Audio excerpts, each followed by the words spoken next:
À 6h41 du matin, heure locale, un essaim de drone ukrainien rase la surface de la mer Noire à hauteur de crête de vague, à 50 km de Novorossiysk, le dernier port où la flotte russe de la mer Noire peut encore se terrer. Ce que ces drones ignorent, c'est que cette attaque est différente de toutes les précédentes. Ce matin-là, le port aligne une arme qu'aucun drone n'a jamais affrontée ici. Et le sort de l'opération entière dépend d'une décision prise sur un plancher d'usine en Ukraine, des mois plus tôt. 19 minutes avant l'impact, le récepteur satellite du drone de tête se met à jour et la nouvelle position est un mensonge. L'écran lui indique qu'il est garé sur le tarmac de l'aéroport de Gelendzhik, 30 km plus bas sur la côte. Il n'en est rien. Il vole à 50 mètres au-dessus d'une eau grise, à 160 km à l'heure, sans dévier d'un seul degré de son cap. C'est le couloir d'eau le plus intensément brouillé de la planète. Un complexe de guerre électronique installé sur le promontoire diffuse un signal satellite falsifié, assez puissant pour noyer le vrai, et remet à chaque drone entrant une position qui n'existe tout simplement pas. Imaginez que quelqu'un ait changé tous les panneaux routiers du pays en une nuit. Suivez les panneaux, vous finissez dans un fossé.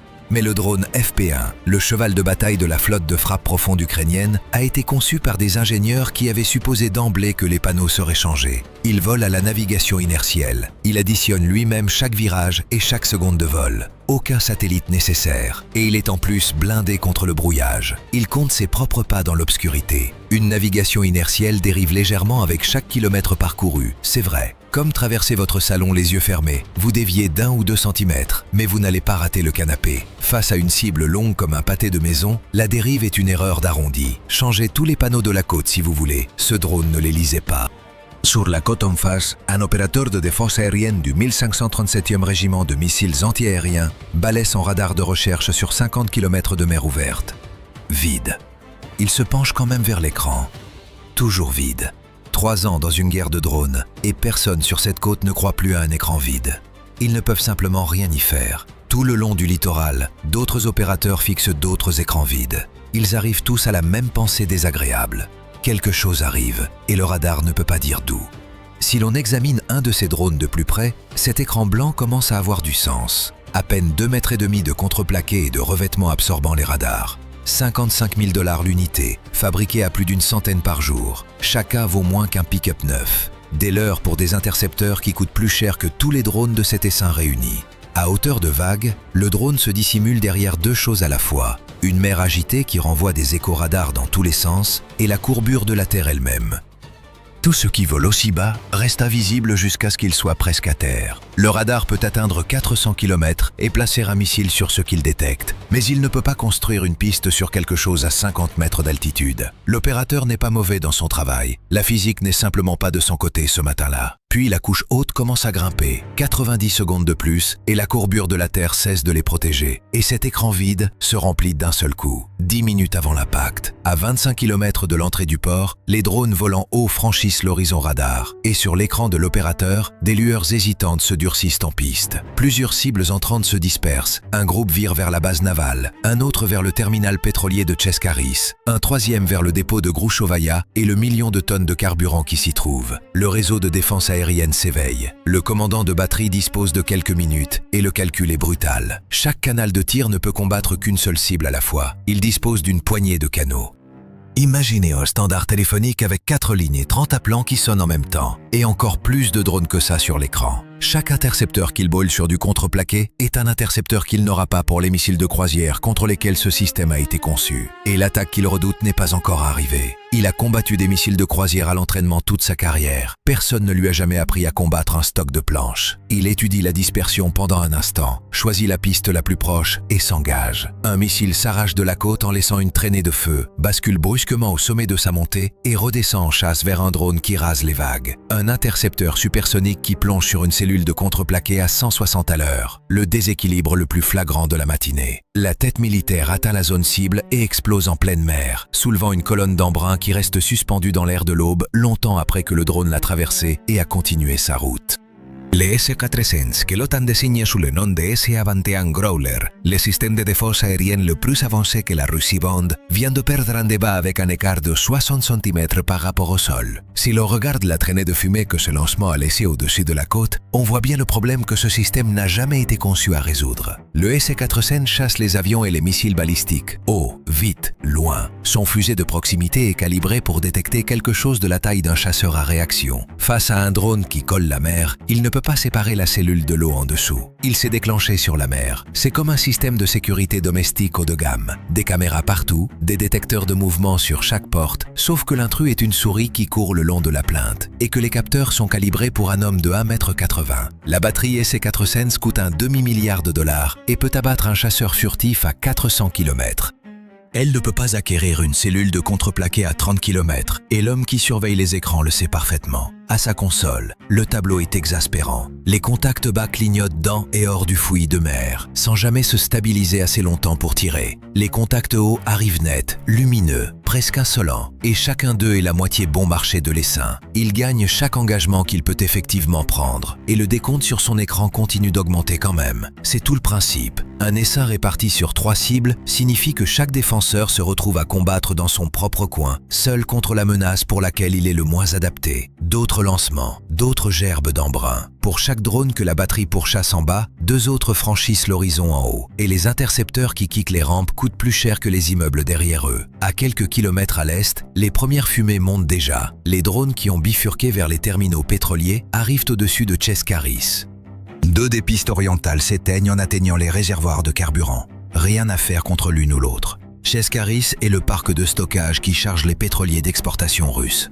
La fumée qui monte dessus représente de l'argent que le Kremlin comptabilise réellement. Mais cette fumée fait autre chose encore. Chaque minute que brûlent les réservoirs, ils pompent de la chaleur dans le ciel au-dessus du port. Et le dernier drone encore en route va avoir un problème avec ça. Personne d'un côté ni de l'autre n'y pense encore. La matinée y viendra.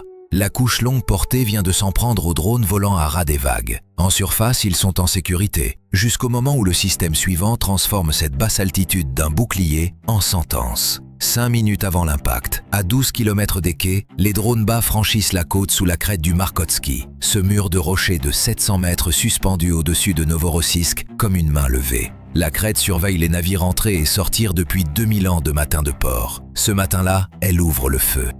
Une rafale de projectiles de 30 mm déchire le sommet de la crête, les traceurs stroboscopant à travers l'eau en contrebas. Le drone bas de tête vole dans le flux et se désintègre, confetti de contreplaqué dérivant sur les vagues.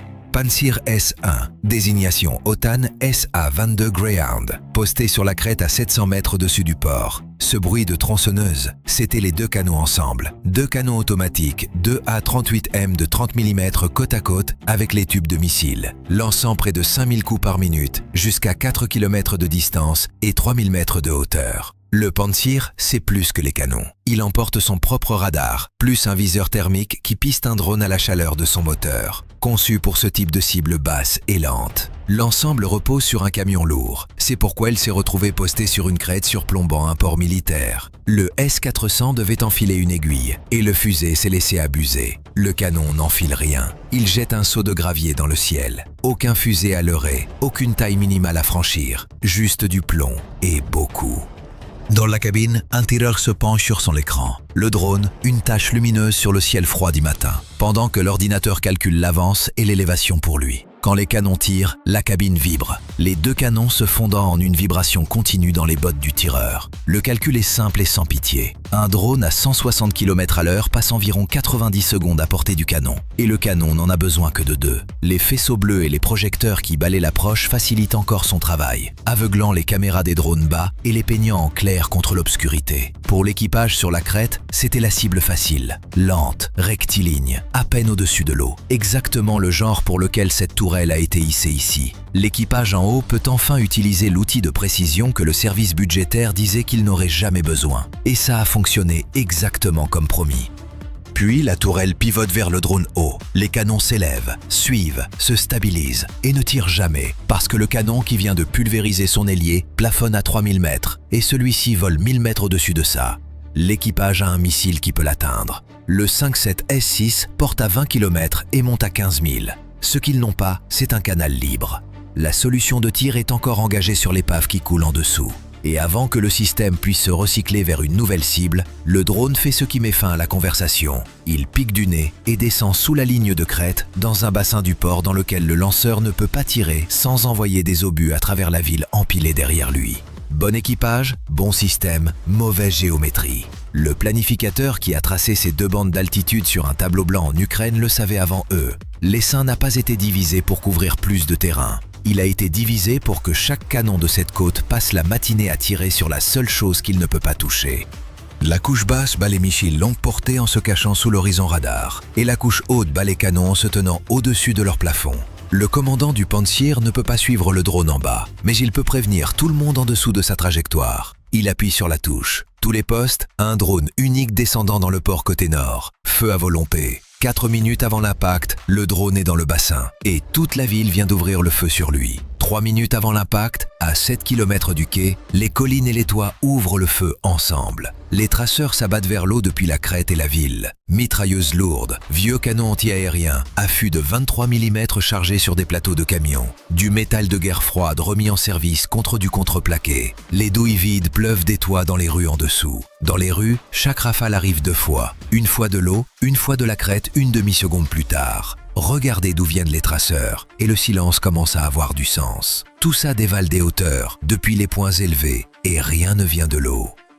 Le port qui abrite la flotte est le même port qui entrave ces canons. 340 000 personnes sont empilées sur les pentes derrière le port, avec des pétroliers, un terminal céréalier et des navires de guerre amarrés proue contre poupe devant. Les collines peuvent tirer vers la mer toute la matinée. Les navires ne peuvent pas tirer à travers le port sans envoyer des projectiles à travers les autres bâtiments et la ville derrière. Alors la flotte retient son feu et espère que les collines feront le travail. Quelque part sur une passerelle, un officier a le pouce sur une gâchette qu'il a le droit de presser. Derrière le drone, des immeubles d'habitation. Il garde son pouce où il est. C'est le spectacle le plus étrange de la journée. Une flotte de guerre assise en silence pendant que la ville au-dessus d'elle fait le combat. La moitié de la ville est réveillée maintenant. Téléphone sorti filmant le spectacle de lumière depuis les balcons. Parce que rien ne dit la guerre moderne comme une bataille navale qui devient virale avant que la fumée ne se dissipe. Le problème du tireur est encore une question d'arithmétique.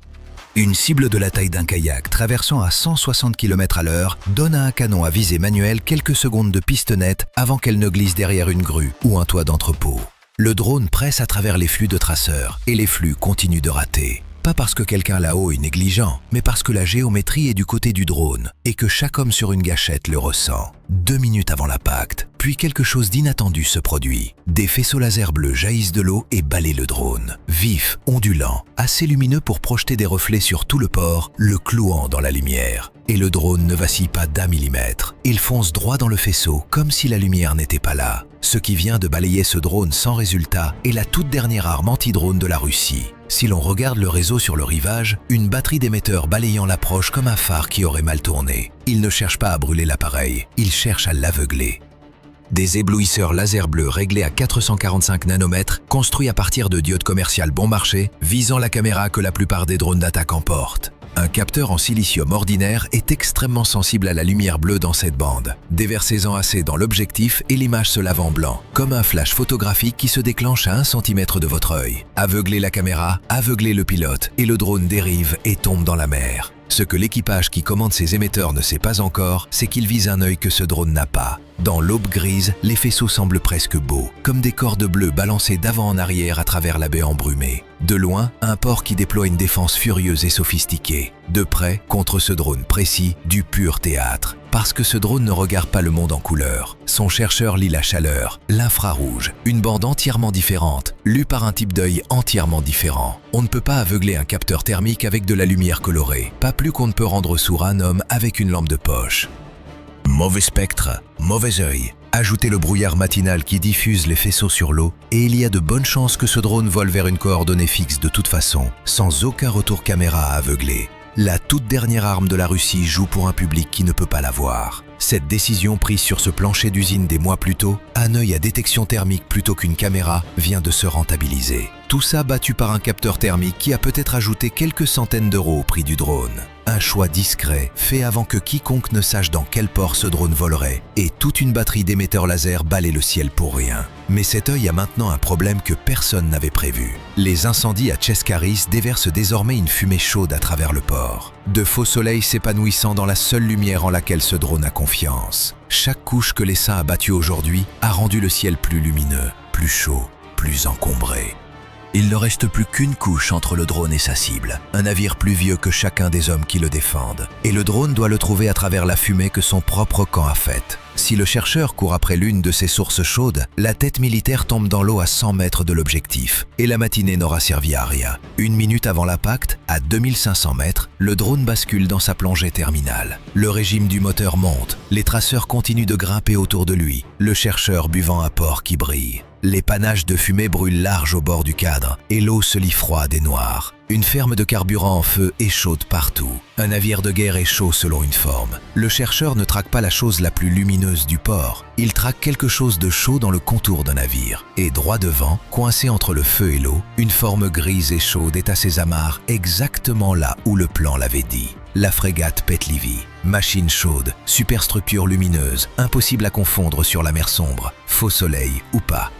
Dans 60 secondes, plus de 50 kg de charge militaire vont arriver sur un navire de guerre conçu 40 ans avant que quiconque n'imagine ce qui le porte. La seule chose qui monte à sa rencontre, c'est des tirs de fusil, des éclairs de bouche le long du bastingage, des marins qui tirent sur un point dans un ciel taché de fumée. Assez près maintenant pour que les équipages en pont l'entendent sous les tirs. Une tondeuse à plein régime qui se rapproche. 30 secondes, aucun missile ne quitte le navire, pas un seul canon ne tourne même, rien. Ce silence est toute l'histoire. Et si l'on regarde le navire, on comprend pourquoi. La Petlivi est la première frégate du groupe Burkan encore à flot quelque part dans le monde. Lancée en avril 1981, ses défenses aériennes datent d'avant l'ordinateur personnel. À l'époque, sa mission était de traquer les sous-marins de l'OTAN dans les eaux froides. Elle fonctionne encore parce que la flotte manque de coques. Son système de missiles est à OSA-M, le SAN-4 Gecko de l'OTAN, une conception des années 1960 qui ne peut pas pivoter assez vite pour l'attraper.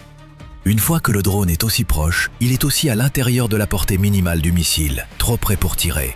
Les deux canons de pont AK-100 à l'arrière peuvent lancer des obus de 100 mm sur des navires et des avions, mais leur conduite de tir n'a jamais été conçue pour pister quelque chose d'aussi petit, d'aussi rapide, d'aussi proche. Et elle ne porte aucun système d'armes rapproché, aucun. Un navire de guerre moderne garde un gardien de but pour exactement ce moment. Un canon Gatling guidé par radar qui se réveille seul et remplit la dernière seconde de ciel d'un mur de métal. La Krivac 2 précède toute l'idée, un château sans garde à la porte. 45 ans dans l'eau, et rien à bord n'a jamais été construit pour ce qui descend sur elle maintenant.